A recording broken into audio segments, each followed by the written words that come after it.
RC, let's dig right in. We're looking at a story here that should get the attention of every legislator, every parent, and I think every American who still believes that states should have a right to protect their own citizens at the state level, by the way. According to the Daily Signal, the White House has been directly calling lawmakers in states like Missouri and Tennessee, pressuring them not to regulate the incoming AI and data centers and artificial intelligence boom that is being propped up by your friendly neighborhood federal government. In Missouri, State Senator Joe Nicola said the White House discussed softening his bill. In Tennessee, Senator Ken Yeager said that on the floor that his legislation was amended, quote, at the suggestion of the White House, unquote, after a call that same morning. And all this is happening, RC, against the backdrop of the administration's March 2026 AI legislative framework, which we covered on this program, which says that Congress should preempt state AI laws that impose what it calls undue burdens, because the administration wants one national standard, not 50 different ones. So on this program, we were asking, is the White House coordinating policy, or is it leaning on states to back off so that their agenda can take hold? And I want to start here, RC.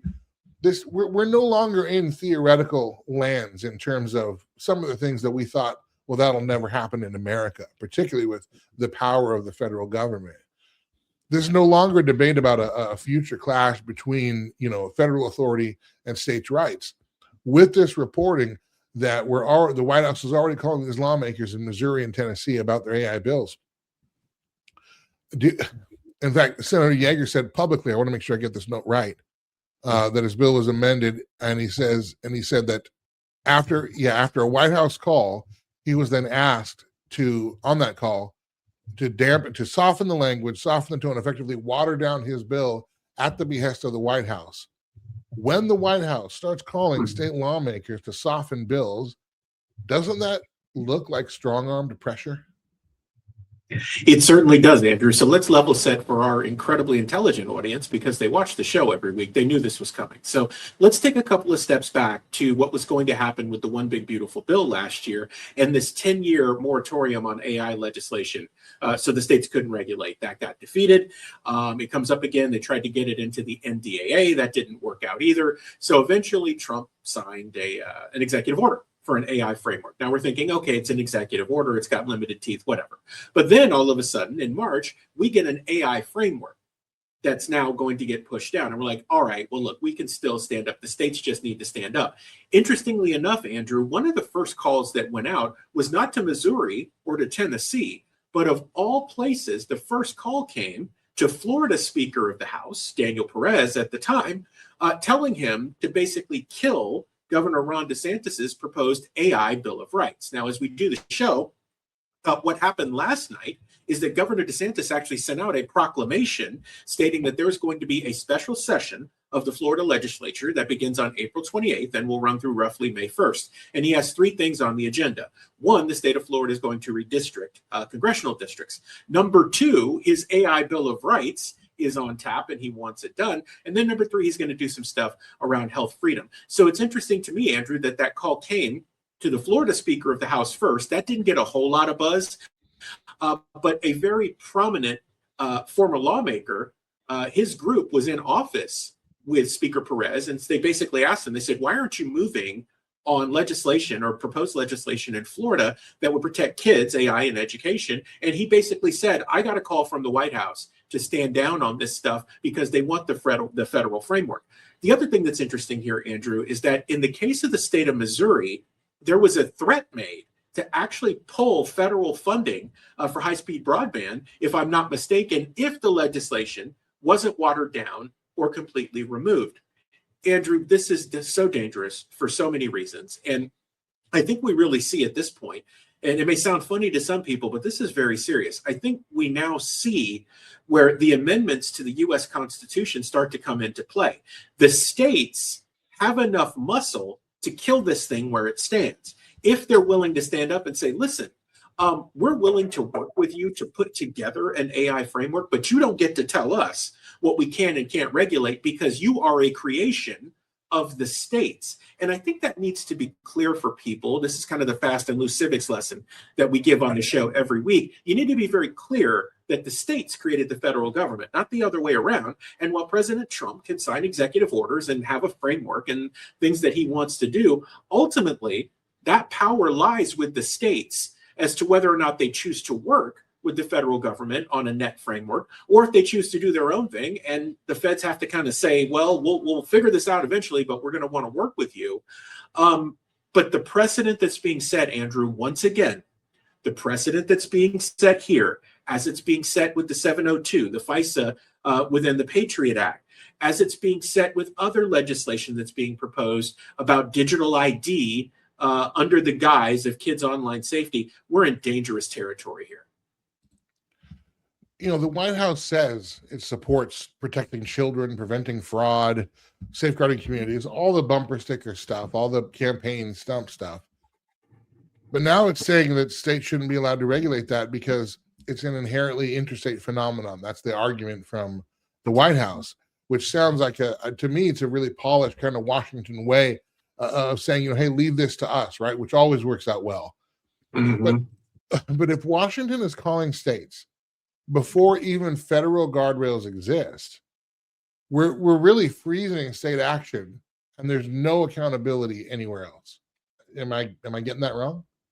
No, you're not, Andrew. And here, here's what's interesting. When this first all went down, we said something very simple and logical on the show, which is probably dangerous in this day and age, right?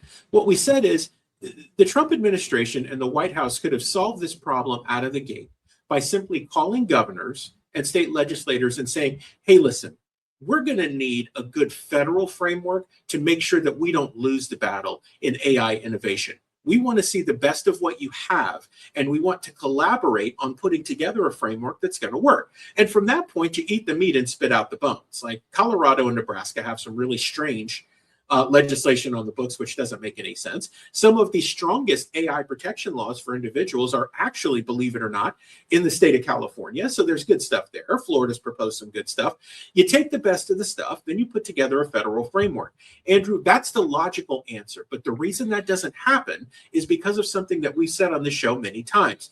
When Peter Thiel has an outsized influence on the administration, and when we mention him, it's all the oligarchs that put their money in to ensure that President Trump would be in the White House. And as a byproduct of that, J.D. Vance was the VP pick. You didn't want them to have an outsized influence on this administration because they would operate as they've always operated, totalitarian at best, but in this weird kind of atheistic serf king mentality that, competition is for suckers and all of that stuff. And Andrew, wouldn't you know it?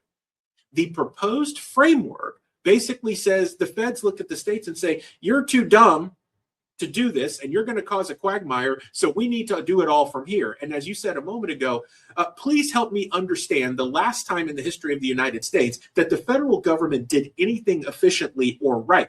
And this is the kicker, Andrew. When you think about it, if that eventually gets to legislation, because we already know who had their hands in the framework for this thing, if it ever gets to legislation, who do you think is going to write that legislation? I can tell you this much. It's not going to be people who have your best interests at heart.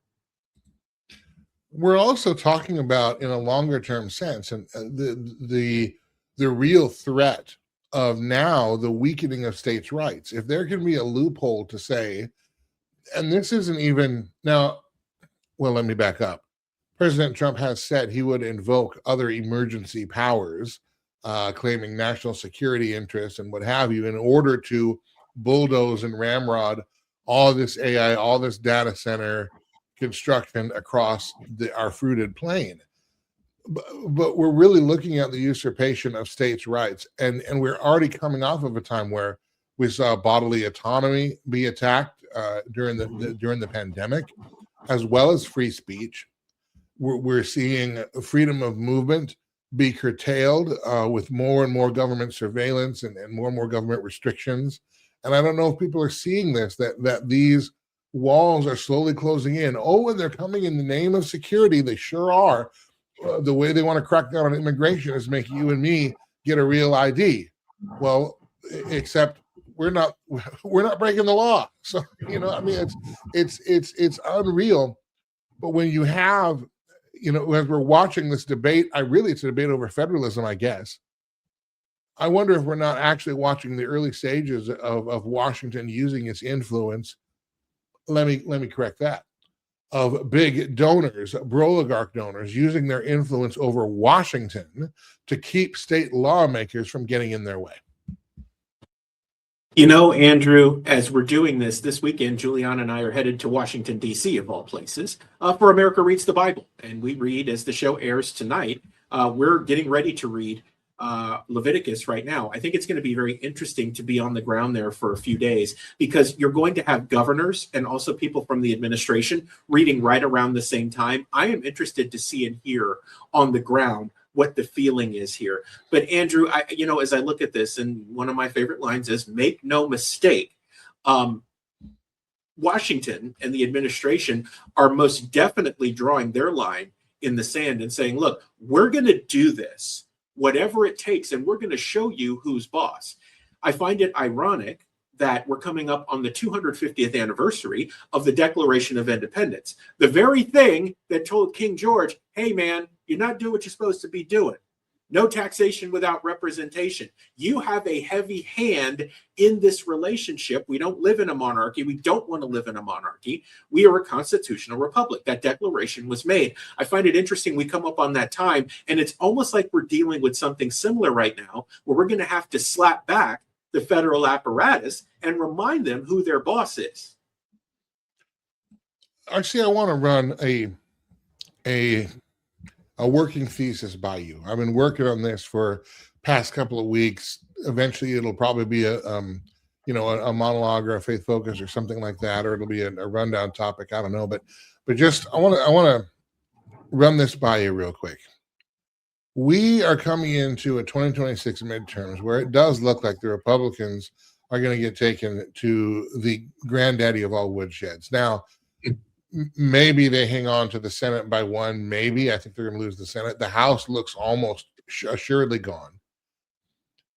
So a lot of the political prognosticators and pundits are saying that, you know, we're going to have now 2 years of impeachment fest and all this kind of stuff. And then they still get to run against Trump, they being the progressives, in 28, which they absolutely will, especially if you have someone from Trump's administration being the Republican nominee, whether it's J.D. Vance or Marco Rubio or any of these guys. They're not going to be running against the Democrat. The Democrats are going to be running against Donald Trump. What I find even more concerning, though, is it seems like, at least in Trump 2.0, and I'm not reporting this, but it does seem like, with all the big donors that are at the table, at the seats of power, that we've been warning, don't let them close to those seats, don't let them close to Washington, D.C., that I don't know how much control President Trump really has over what's going on. And I'm not trying to make him a martyr. He should have known better. He's the president of the free world. You should know these things. Mm-hmm. But it does seem as though other powers are at work. And the problem with those other powers are then this. We are now getting all the net negative of everything President Trump is doing. We're in a war that, listen, most people don't want to be in. Whether or not you think it's good that we go to war in Iran, that's whether or not the Iranian regime needs to be toppled is different than whether or not we're doing this well, et cetera, okay? Mm-hmm. We are not in a golden age economically. Inflation year over year is at 3.3%. Our people are not even paycheck to paycheck. They're barely maxing credit card to maxing credit card. We see this every day. We're getting AI data centers installed all across the country, and Republicans and Democrats don't want those installed, don't want those built in their communities. That is actually one of the easiest political arguments to make, but we're expending political capital on all the things that are going to give us, the conservatives, all the negative headwinds. RC, we thought that President Trump was going to be a disruptor, drain the swamp, and at least, like, for example, why didn't we expend this much capital on political capital and even an electoral loss on repealing Obamacare, or actually putting more teeth in our illegal immigration laws and deportations. Trump has fewer deportations than Obama. People don't realize this, but we're getting all the net negatives, and I think that's going to be an albatross. And we're going to, and whatever momentum we did have as a conservative movement seems to just be sputtering and stalling out. And then, of course, you have the impotent, lame GOP that can't wait to backstab their own voting base at every chance they get. As we head into the midterms, is there any way we turn this around, or are we just going to the big D, and we don't mean Dallas, and I'm not really sure exactly what that means, other than I'm quoting a country song from the 90s that probably nobody knows. Anyway. Go ahead. Andrew, so your thesis, that's the question that has to be asked, right? The 800-pound gorilla in the room. So I was on X the other day. Now, I advise you to use caution when you use such tools, but somebody had shared something about a comment that the president had made around FISA and 702, and that he'd be willing to give up his freedoms to help out the country. Famous last words, right? Well, the thing that struck me, and I quoted this and I shared, if you go to @RealRCWilliams, you'll see what I'm talking about. And I took a screenshot of the definition of the word jobber in pro wrestling. Now, if you don't know what a jobber is, I will explain. Not that I'm a wrestling fan anymore, but at one point I was, and I understand enough of the business. So a jobber is someone who loses on purpose. Okay? They take a dive, right? In boxing, if you're a boxing fan, that's a person that takes a dive from the phantom punch. You start to ask the question, is President Trump doing the job for somebody else? Is this by design, and the chaos gives it cover and keeps people engaged? Andrew, sans the conflict with Iran being completely done tomorrow, Strait of Hormuz being open, us securing oil and deals with everybody else, and the economy exploding, or some type of major disaster that forces the country to unify, I'm not really sure how we get through the midterms with a clean win where you keep both the House and the Senate, even with the proposed redistricting. Now, I mentioned Governor DeSantis earlier. He held off on his special session in order to allow the vote in Virginia on redistricting to complete, which is a smart move when you think about it, because then he knows how many seats he needs to redistrict in order to balance this thing out. So in that instance, he's trying to assist. But Andrew, I don't know. Every day that goes by, I say, am I living in this? Am I on this reality show, crack cocaine? How much longer can this go? And are we just living in a parody or caricature of real life? And are people just doing the job on purpose because they're in on the act and they're getting paid to do so? We don't know anymore. And what's insane is that it's a fair amount of people on the conservative side, and even some Christians, are still looking at Trump through deity-colored goggles, and he cannot do any wrong. And it's not that we want to say bring him down. Again, we repeated ad nauseum. We want Donald Trump to succeed. We had hoped he would be the carrier of our message and mission. Yes. The fruit of what's happening, whether or not his intentions are good or not. Okay, and I'm not going to pretend to judge anybody's heart. I don't know that. But the fruit of it, what we're getting, is not what we want, and it's not going to be good for the country, and is going to result in certainly major short-term losses, and hopefully not ones that we can't overcome. But again, the difference between Republicans and Democrats when these things happen, when the Democrats have the smallest amount of power, they do as much damage as they can. When Republicans have all the power they can possibly have, they deliver the Democrat agenda just slower. It's so maddening. And here we are again against the will and wishes of Republican and Democrat voters alike, expanding AI data centers and even the White House pressuring states and trying to usurp them from using their constitutional and federalist rights. It is